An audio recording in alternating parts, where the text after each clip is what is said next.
Hi there guys and girls, this is aka Marley. So I'm just doing a quick review on the YouTube Secrets books.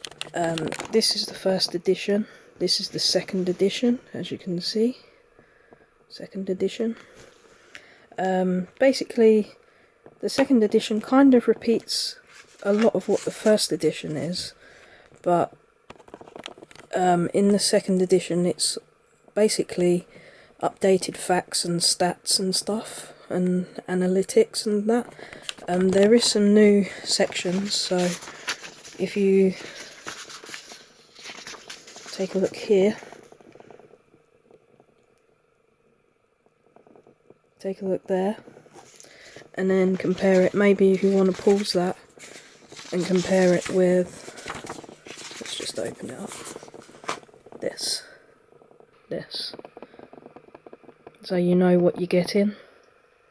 But I've read through it. This bit kind of repeats itself, but this bit doesn't seem to, what I've seen.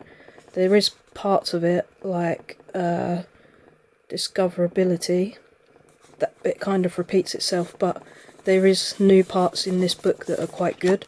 So if you got the option, go for this one, because this one is slightly repeated in this one, so you don't repeat yourself, if that makes sense, which is good. So I'd recommend getting the second edition.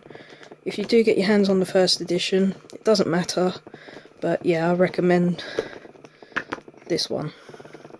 Link is in the bio, straight to Amazon to buy it. Thanks guys and girls.